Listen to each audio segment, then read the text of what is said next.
Welcome to exam विवेचना। तो आज की वीडियो का हमारा अगला प्रश्न है 44। झरना काव्य संग्रह के रचयिता कौन है? विकल्प में है सोहनलाल द्विवेदी, महादेवी वर्मा, जयशंकर प्रसाद, सुभद्रा कुमारी चौहान। आसान प्रश्न है, आशा करूँगा सभी इसका सही उत्तर देंगे। तो सही विकल्प का यहाँ पर आपने चयन करना है, क्या आएगा सही। तो यहाँ पर जो सही विकल्प हो जाएगा तो वो हो जाएगा विकल्प सी। जो झरना नामक काव्य संग्रह है ये जयशंकर प्रसाद जी का हो जाएगा। सी यहाँ पर सही विकल्प हो जाएगा। अगला प्रश्न है 45। भारत भारती काव्य के रचनाकार कौन हैं? विकल्प में है गोपाल शरण सिंह नेपाली, नरेश मेहता, मैथिली शरण गुप्त या धर्मवीर भारती। ये भी महत्वपूर्ण प्रश्न है, अक्सर आपकी परीक्षा में से पूछा जाता है। तो यहाँ पर 45 का सही विकल्प हो जाएगा विकल्प सी। भारत भारती के रचनाकार मैथिली शरण गुप्त हो जाएंगे, ठीक है। और इसका रचना काल माना जाता है 1912 के आसपास, और जो झरना है इसका 1918 के आसपास माना जाता है, इसका भी ध्यान रखिएगा। और जो ये भारत भारती है बहुत ही महत्वपूर्ण रचना है। उस समय इस रचना के कारण जो युवा पीढ़ी थी उसमें एक प्रकार की जागृति आई थी। वो हर समय इसका आख्यान करते रहते थे। अगर प्रभात बेला का समय देखा जाए तो उसमें भारत भारती की कई प्रसिद्ध गीत थे, उनका उच्चारण सुबह सुबह लोग प्रभात फेरी आपने सुना होगा उस समय करते थे। शायद आपको इस का उतना नॉलेज नहीं होगा। जब हम छोटे थे तो मैंने बहुत समय तक लोगों को इसका गायन करते हुए सुना था। सुबह सुबह ये समय होता था आपका 5 या 6 बजे के आसपास, तो एक मंडली होती थी, तो भारत भारती के गीत उस समय प्रभात फेरी में गाए जाते थे। बहुत सुंदर होता था दोस्तों उस समय। तो चलिए खैर आजकल वो नहीं है, कोई बात नहीं। अगला देखिए, अगला प्रश्न देख लेते हैं। अगला प्रश्न है यहाँ पर 46। इसमें पूछा गया है दोहा कोश के रचयिता कौन होंगे? विकल्प में है लुइपा, जोइंदू, सरहप्पा या कणहप्पा। तो 46 का सही विकल्प हो जाएगा विकल्प सी। जो सरहप्पा है ये दोहा कोश के रचयिता माने जाते हैं। अगर कभी आपसे ये प्रश्न पूछा जाए कि हिंदी का प्रथम सर्वमान्य कवि किसे माना जाता है, तो ये सरहप्पा ही होंगे। और जो सरहप्पा का संप्रदाय माना जाता है तो ये सिद्ध संप्रदाय माना जाता है। जो सहजयान संप्रदाय था सरहप्पा के द्वारा ही उसका प्रवर्तन किया गया था। बाकी जो लुइपा है, कणहप्पा है, ये भी सिद्ध संप्रदाय से संबंधित है। और जो जोइंदू है ये जो इनका समय वैसे तो 7वीं शताब्दी के आसपास माना जाता है, पर ये सर्वमान्य नहीं है, तो इसमें थोड़ा सा मतभेद रहता है लोगों में, ठीक है। चलिए अब अगला प्रश्न देख लेते हैं 47। पूछा गया है प्रेम सागर के रचनाकार कौन होंगे? विकल्प में है सदल मिश्र, उस्मान, लल्लू लाल या सुंदरदास। तो सही विकल्प का चयन करें। 47 का सही विकल्प क्या होगा? तो जो प्रेम सागर है ये लल्लू जी लाल की रचना मानी जाती है। सी यहाँ पर सही विकल्प हो जाएगा। जो सदल मिश्र, लल्लू लाल, इंशाअल्लाह खां, सदासुख लाल है, ये जो 4 विद्वान या लेखक थे, इन्होंने आरंभिक हिंदी के विकास में अपना महत्वपूर्ण योगदान दिया था। जो लल्लू लाल थे ये आपके फोर्ट विलियम कॉलेज में भी भाषा मुंशी के तौर पर कार्यरत थे, इसका भी ध्यान रखना है आपने। और जो प्रेम सागर है ये इनकी प्रमुख और प्रसिद्ध रचना मानी जाती है। चलिए अब अगला प्रश्न देख लेते हैं 48। इसमें पूछा गया है पंच परमेश्वर कहानी के लेखक हैं। बताना है कि जो पंच परमेश्वर है ये किस विधा की रचना है। पहले तो आपको इसका ध्यान रखना होगा। तो जो पंच परमेश्वर है ये कहानी विधा की रचना है, ठीक है। विधा कई बार पूछी जाती है आपकी टेट की परीक्षा में। और ये इसके लेखक कौन होंगे पंच परमेश्वर के? विकल्प में है रामधारी सिंह दिनकर, प्रेमचंद, मैथिली शरण गुप्त, सुमित्रा नंदन पंत। तो चलिए इनमें से सही विकल्प का चयन करें, क्या आएगा यहाँ पर? तो जो पंच परमेश्वर कहानी होगी इसके रचनाकार होंगे मुंशी प्रेमचंद। विकल्प यहाँ पर बी सही हो जाएगा।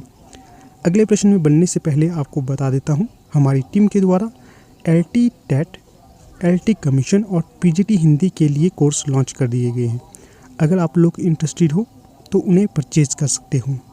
परचेज करने के लिए आपको व्हाट्सएप करना है। नंबर मैं आपको बता देता हूँ 8219312129। इस पे आपको व्हाट्सएप के माध्यम से संपर्क करना है।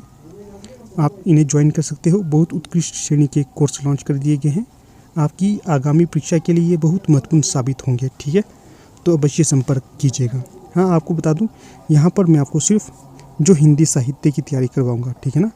अगर आप एलटी कमीशन, एलटी टेट या पीजीटी हिंदी की तैयारी कर रहे हो तो हमारी टीम के द्वारा आपको सिर्फ एलटी हिंदी साहित्य से संबंधित जानकारी दी जाएगी या उसी की तैयारी करवाई जाएगी। ठीक है, चलिए खैर अगला प्रश्न देख लेते हैं।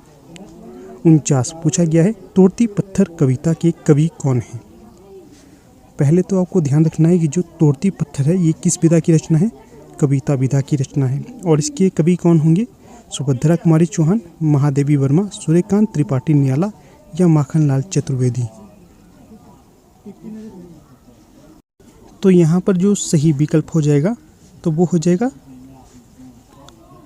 विकल्प सी, सूर्यकांत त्रिपाठी निराला। अक्सर आपने छोटी कक्षाओं में ये कविता पढ़ी ही होगी।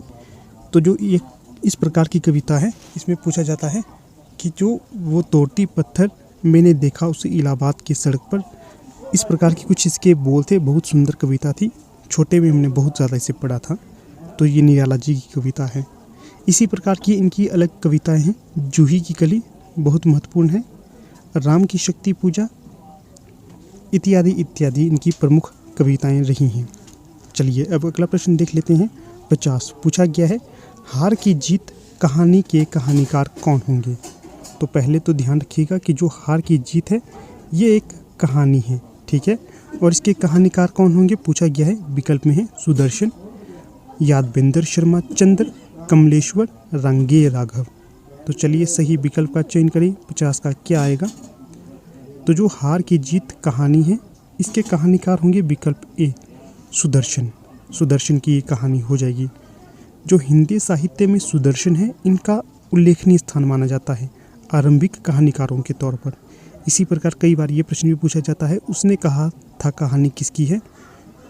तो ये चंद्रधर शर्मा गुलेरी की कहानी हो जाएगी और ये विश्व युद्ध के आधार पर लिखा गया है इसे। चलिए अब अगला प्रश्न देख लेते हैं। पूछा गया है 51, रानी केतकी की कहानी के रचयिता कौन हैं? विकल्प में है वृंदावन लाल वर्मा, किशोरी लाल गोस्वामी, माधवराव सप्रे, इंशा अल्लाह खां। तो सही विकल्प का यहाँ पर चयन करें, क्या आएगा? तो जो रानी केतकी की कहानी हो जाएगी तो ये विकल्प डी, इंशा अल्लाह खां की हो जाएगी। ठीक है, इसका ध्यान रखिएगा, महत्वपूर्ण हो जाएगा ये। तो जो इंशा अल्लाह है, इंशा अल्लाह खां, ये जो 4 स्तंभकार थे या जो हिंदी साहित्य के प्रारंभिक 4 आधार माने जाते हैं, इंशा अल्लाह खां उनमें से आते हैं। जो इंशा अल्लाह खां थे इन्होंने अपनी इस कहानी को बहुत सी भाषाओं से अलग रखा था, जैसे कि आपकी ब्रज भाषा हो गया, अवधी हो गया, विदेशी भाषा हो गई, इत्यादि भाषाओं से इन्होंने इसे भिन्न रखने की कोशिश करी थी। बाकी अगर यहाँ पर हम देखते हैं माधवराव सप्रे, तो इन्हें हिंदी साहित्य में प्रथम कहानीकार होने का सम्मान प्राप्त है।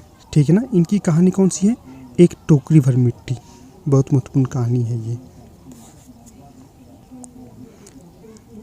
आगे मैं आपको बता देता हूँ हमारा जो टेलीग्राम ग्रुप है एग्ज़ाम विवेचना का, अगर आप उसके साथ अभी तक नहीं जुड़े हैं तो आप उसके साथ जुड़ सकते हो।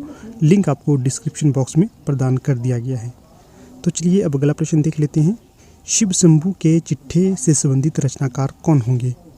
विकल्प में है बाबू तोताराम, केशव राम भट्ट, अंबिका दत्त व्यास या बाल मुकुंद गुप्त। तो सही विकल्प का चयन करें, क्या आएगा यहाँ पर? तो जो सही विकल्प हो जाएगा 52 का डी, बाल मुकुंद गुप्त की रचना हो जाएगी शिव शंभू के चिट्ठे। यह एक निबंध है। ठीक है, इसमें उन्होंने जो उस समय के जो अंग्रेज प्रशासनिक अधिकारी थे उनके ऊपर व्यंग्य किया है, किस प्रकार वो भारत में अपने अन्याय को सामान्य लोगों पर थोपते हैं। ठीक है, चलिए अब अगला प्रश्न देख लेते हैं। 53, रसिक प्रिया के रचयिता हैं? विकल्प में है मल्लुक दास, बिहारी लाल, दादू दयाल या केशव दास। तो सही विकल्प का चयन करना है आपने। 53 का सही विकल्प क्या आएगा? तो जो रसिक प्रिया के रचयिता हो जाएंगे विकल्प डी, केशव दास हो जाएंगे वे। जो केशव दास है, बिहारी लाल है, ये दोनों ही आपके जो रीतिकाल है इसके प्रमुख कवि माने जाते हैं। इसका भी आपने ध्यान रखना है। बाकी जो मल्लुक दास और दादू दयाल हैं ये निर्गुण संप्रदाय के प्रवर्तक या कवियों के तौर पर जाने जाते हैं। अगला प्रश्न है 54। कुटुज के रचयिता कौन होंगे? विकल्प में है शांतिप्रिय द्विवेदी, हजारी प्रसाद द्विवेदी, कुबेरनाथ राय या विद्यानिवास मिश्र। तो सही विकल्प हो जाएगा 54 का कुटुज हो जाएगा निबंध हजारी प्रसाद द्विवेदी का। क्या है कुटुज? निबंध, ठीक है ना, निबंध है ये एक। और किसकी रचना होगी? हजारी प्रसाद द्विवेदी की। और जो नाखून क्यों बढ़ते हैं ये भी हजारी प्रसाद द्विवेदी की ही प्रसिद्ध निबंध रचना मानी जाती है। और जो यहाँ पर विद्यानिवास मिश्र हैं इनकी एक प्रसिद्ध निबंध संग्रह है, कौन सा है वो? तो वो है मेरे राम का मुकुट भीग रहा है। इसका भी ध्यान रखिएगा, ये भी महत्वपूर्ण हो जाएगा। अगला प्रश्न है 55। तो पूछा गया है आंसू काव्य के रचनाकार। रिपीटेड प्रश्न है। विकल्प में है सुमित्रा नंदन पंत, सूर्यकांत त्रिपाठी निराला, जयशंकर प्रसाद या मैथिली शरण गुप्त। तो 55 का सही विकल्प बताइए क्या होगा? तो जो आंसू है पहले तो ये याद रखना है, यह काव्य है, ठीक है ना।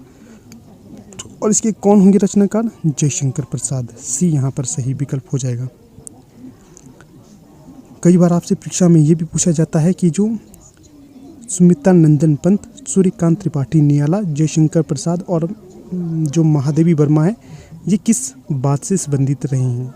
तो ये चारों ही छायावाद से संबंधित रहे हैं और इन्हें छायावाद का आधार स्तंभ भी माना जाता है।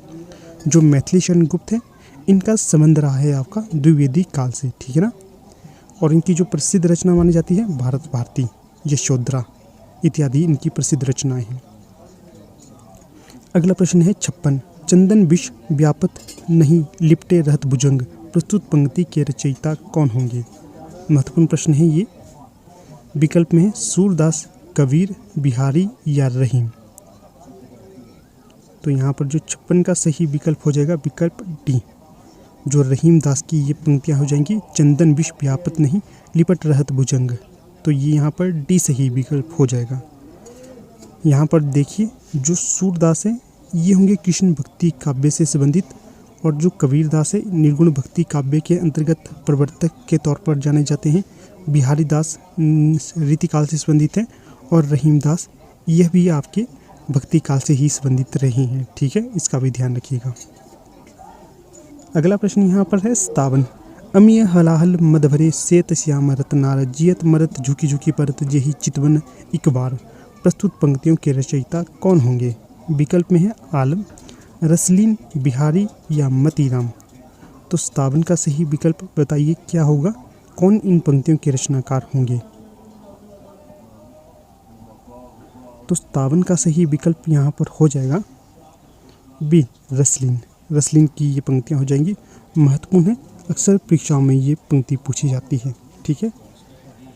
और दोस्तों वीडियो को ज़्यादा से ज़्यादा लाइक, शेयर और चैनल को सब्सक्राइब अवश्य कीजिएगा, ठीक है ना। आपका एक छोटा सा कदम हमारे लिए मोटिवेशन का काम करता है, निरंतर मेहनत करने की और हमें अग्रसर करते हैं आपके छोटे छोटे प्रयास। तो आपको वीडियो को ज़्यादा से ज़्यादा लाइक करना है, शेयर करना है और चैनल को सब्सक्राइब भी करना है, ठीक है। चलिए अब अगला प्रश्न देख लेते हैं 58। तो इसमें पूछा गया है जब जब होए धर्म की हानि बाड़े असुर अधम अभिमानी। प्रस्तुत पंक्ति के रचनाकार कौन होंगे? विकल्प में है रसखान, तुलसी, बिहारी या कबीर दास। तो चलिए सही विकल्प का चयन करें, क्या आएगा यहाँ पर? तो जो सही विकल्प हो जाएगा प्रस्तुत पंक्तियों का, तो ये तुलसीदास जी हो जाएंगे। तुलसीदास जी ने ये पंक्तियाँ कही हैं कि जब जब धर्म की हानि होने लगती है, असुर बढ़ने लगते हैं, तो एक भगवान का अवतार पृथ्वी पर आ जाता है इन सभी का नाश करने के लिए। अगला प्रश्न है परहित सरसी धर्म नाही भाई पर पीड़ा सम नहीं अदमाई। प्रस्तुत पंक्ति किसकी है? विकल्प में है रसखान, तुलसीदास, बिहारी या मीरा। तो 59 का सही विकल्प बताना है आपने, क्या होगा यहाँ पर? तो ये हो जाएंगे विकल्प तुलसीदास की ही ये पंक्ति हो जाएगी, इसका भी ध्यान रखिएगा। अगला प्रश्न है 60। रक्त है या है नसों में क्षुद्र पानी, जांच कर तू शीश देकर जवानी। प्रस्तुत पंक्तियों के रचनाकार कौन होंगे? विकल्प में है माखनलाल चतुर्वेदी, रामधारी सिंह दिनकर, बालकृष्ण शर्मा नवीन, सुभद्रा कुमारी चौहान। तो 60 का सही विकल्प बताइए क्या होगा। तो यहाँ पर 60 का सही विकल्प हो जाएगा विकल्प ए, माखनलाल चतुर्वेदी की ये रचनाएं या पंक्ति हो जाएगी।